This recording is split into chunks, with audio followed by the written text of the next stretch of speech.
Okay, so yesterday I said to a few people that I will be talking about the illusion of illusionism. That is the claim that people who take themselves to believe that phenomenal consciousness is an illusion or that qualia are an illusion are in a certain sense under an illusion. Now I decided tonight I will not focus on that, but I will have to say a few things about it. What I would like to focus on is the terminology that we have been using in the debate, and so to comment on the discussions that we had. And one thing that I would like to do is to talk about this concept of qualia that has been so central to our discussions. And then the second thing I will do is to talk about something a bit, in my view, deeper and more difficult, namely what I like to call subject presupposing concepts that play an implicit role in our reasoning, and I think that leads, I think, to a number of confusions. So I'm not going to present my own view, I'm just going to comment a little bit on what we did. So first about qualia, and yeah, there is a handout. It would be really good if each of you had a handout to look at.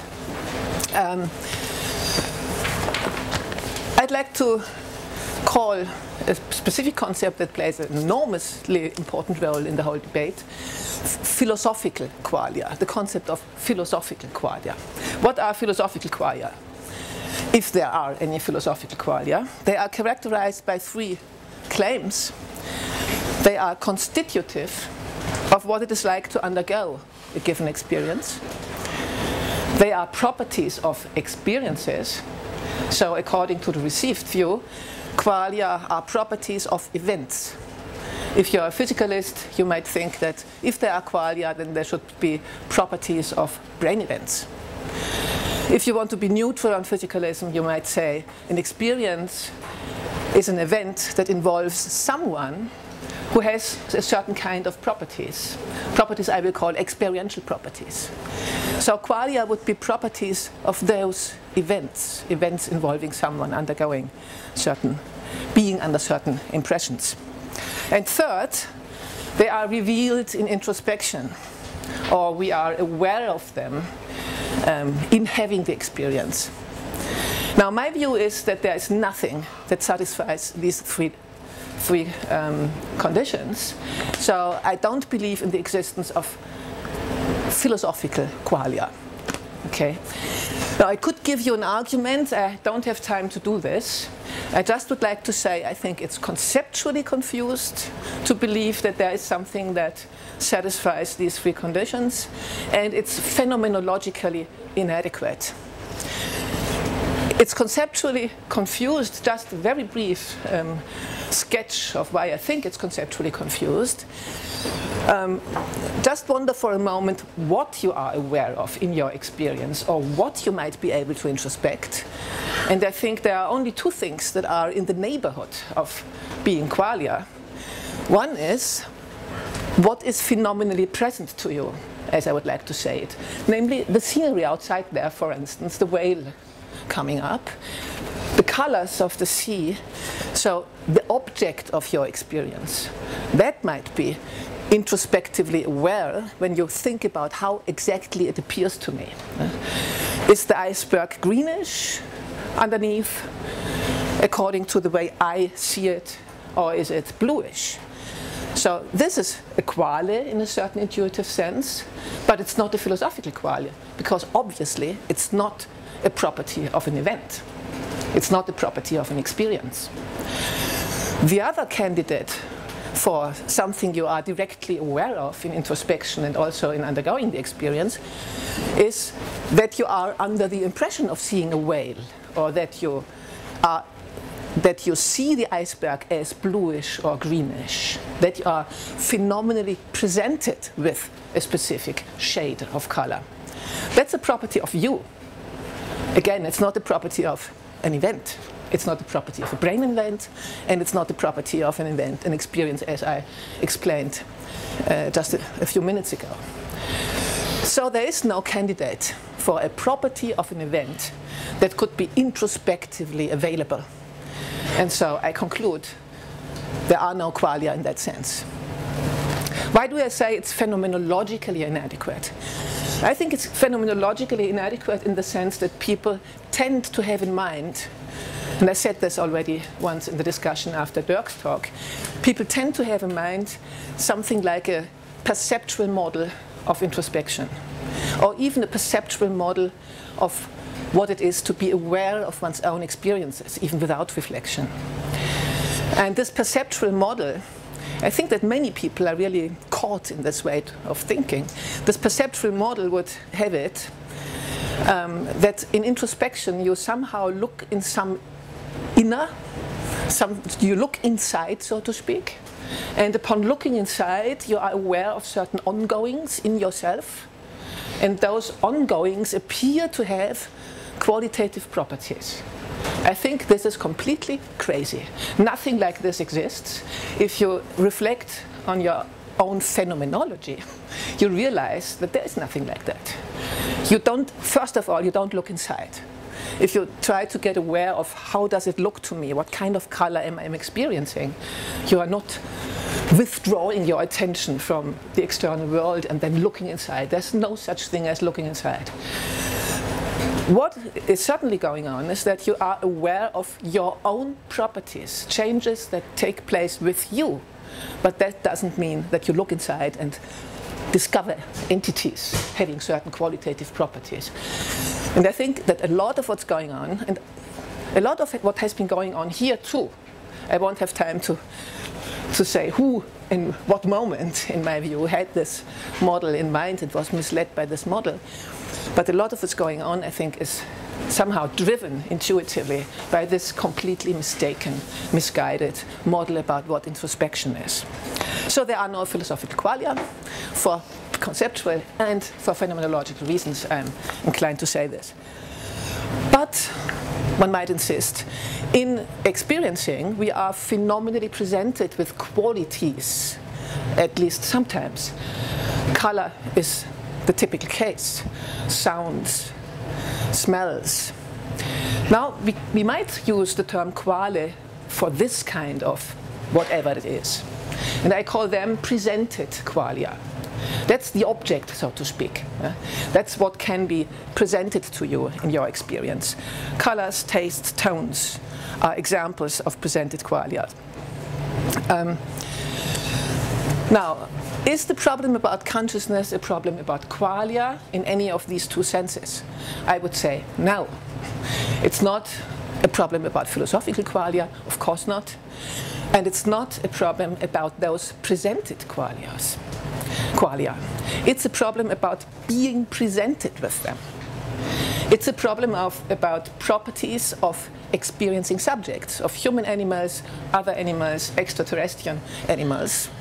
It's a problem about what it is to be under the visual impression of there being a certain scenery, or of being under the proprioceptive impression of my arm being up.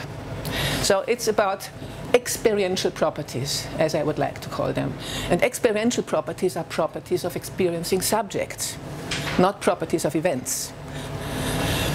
Okay, so how can I explain a little bit further this notion of an experiential property? Experiential properties are, I would like to say, constitutive of your overall phenomenology at a given moment. Typical examples, I look at the iceberg and I see this wonderful greenish, bluish. Then I have the experiential property of being visually or phenomenally presented with that particular color. A further point that I think is very difficult to deny is that we are able to form concepts of those experiential properties on the basis of our own experience and then apply them to other beings that we take to be conscious, typically to other human beings. So for instance, when I'm outside with Claudia and looking at an iceberg, and maybe I say, oh, look at this wonderful green. And then she says, green? That's blue. So then I may wonder, maybe Claudia's receptors are built in a little different manner. Her sensitivities are different. And maybe she doesn't see the iceberg underneath as greenish, but as bluish. Then I'm wondering about what it is like for her to look at the iceberg.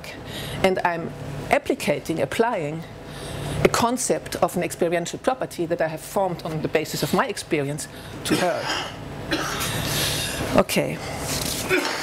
So some people said, on the basis of what they had been saying about qualia, that phenomenal consciousness is an illusion. Now, as I said, I take this to be an illusion. If you believe that phenomenal consciousness is an illusion, you are under an illusion. You are misinterpreting what you really want to say. And this is because to be realists about phenomenal consciousness, properly understood, is an extremely weak thesis.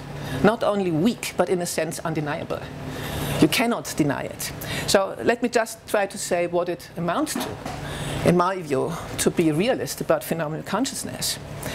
So if you accept that experiential properties in the sense of trying to characterize them, are sometimes instantiated in some subject, then you are already a realist about phenomenal consciousness. Okay? So if you agree that the iceberg may look greenish to Claudia and bluish to me, or the other way around, you are a phenomenal realist. If you accept that beliefs involving certain concepts, and I call them here e-phenomenal concepts, to distinguish them from what other people call phenomenal concepts. They are concepts of experiential properties. They are not concepts of qualia. So I can apply an e-phenomenal concept to Claudia when I think about her visual experience. Now, if you think that such thoughts that involve those e-phenomenal concepts can sometimes be true, you are a realist about phenomenal consciousness. And I'm sure that everybody here is a realist about phenomenal consciousness in this sense. We have been talking so much about how things appear to us and how wonderful it is and how much we enjoy it. Of course we are realists about that, right? And what seems important to me in the context of our discussions is that you can be a realist about phenomenal consciousness and yet reject the philosophical notion of qualia in the philosophical sense, as I explained them. And you can be a realist about phenomenal consciousness and yet say that what appears to be present, those colors and smells and tastes and so on, they do not really exist. In some sense, this is an illusion. Many of you have been arguing for something like that, that when I'm under the impression of being presented with a quality there, then there isn't really such a quality. Right? That may be so. Maybe you have an ontological theory about what that really is, and it's not a quality. It's, I don't know what, a pattern of what was it, responses projected out, or something like that. Whatever it might be, it's a fact that it appears to me as if there is a quality there, and that's all we need. These are the experiential properties that constitute phenomenal consciousness. So whatever you might say about the ontological nature of the quality and its existence or non-existence, you are not thereby denying the reality of phenomenal consciousness. Okay. And what this implies is that, of course, if you have some nice materialist theory about qualia, in the sense of presented qualia, you haven't solved the problem about consciousness, because experiential properties still are there to be explained. Right? It's not sufficient in order to develop a materialist view and in order to solve or dissolve the problem about consciousness, to have some materialist story to tell about the qualia that appear to be there in experience. It's not sufficient. You have to talk about experiential properties. Now, in addition to this confusion about qualia, I think there's another mistake going on. People think that when they get rid of a very specific part of experiential properties, they already get rid of the problem about consciousness. Namely, those experiential properties that are such that instantiating them is constituted by being phenomenally presented with a quale, in the sense of a presented quale. like it is the case in color and in taste, and some other examples you might have in mind. But there is a vast domain of experiential properties that are experiential properties in the sense that they are constitutive of what it's like for you to be in your present state, that are not of this kind, right? And I gave an example earlier when I said that, well, now when I have my arm up there, I'm aware of it, and I'm aware of it in a way that shows up in the phenomenology of my present state. It makes a difference for how it is to be in my present state, whether it's up or down. But it's very implausible and a bit crazy to say that there is a quale associated in the sense of a color. Another example that I find telling is, imagine that now there would be a crash, do you say crash of an iceberg? Crash, yeah, of an iceberg with a noise, a loud noise. We may be hearing it as coming from the right side or coming from the left side. That's a phenomenal difference. It's a difference in what it's like for you to hear that crash. It's not a quale you are presented with. I think it's quite crazy to call this a quale. At least it's very different in kind from those qualia that are exemplified by colors and sounds, where you really have something qualitative there that is phenomenally present to you. In the case of from the right or from the left, what you can say about how it is like for you to hear it with respect to this is only to say what it represents about the world outside there, whether it's on the right hand or on the left hand. But nonetheless, you are describing a specific aspect of what it's like for you to be in your present state. So it's an experiential property. And there's a lot more. I mean, people have been thinking about the phenomenology of agency. I take this myself very seriously. I think that we experience ourselves in a particular way in acting. For instance, we are under the impression of being the one who brings something about. That's also an aspect of our phenomenology, and of course it's not a quale, and certainly not a simple quale, but I think to apply the concept quale to this in the sense of presented qualia would be inappropriate. Another example is cognitive phenomenology. Many people in our days are stressing this, and I think they are right. When I think about how to integrate a certain complicated function, then I'm in a sense aware of what I'm doing that again shows up in my phenomenology. Maybe we shouldn't call it phenomenal consciousness. Maybe this is misleading, because we always think of some qualitative thing when we say this. But it shouldn't be doubted that it's a particular way for me, and it's something like for me to think about a particular way to do it and to think about another way to do it.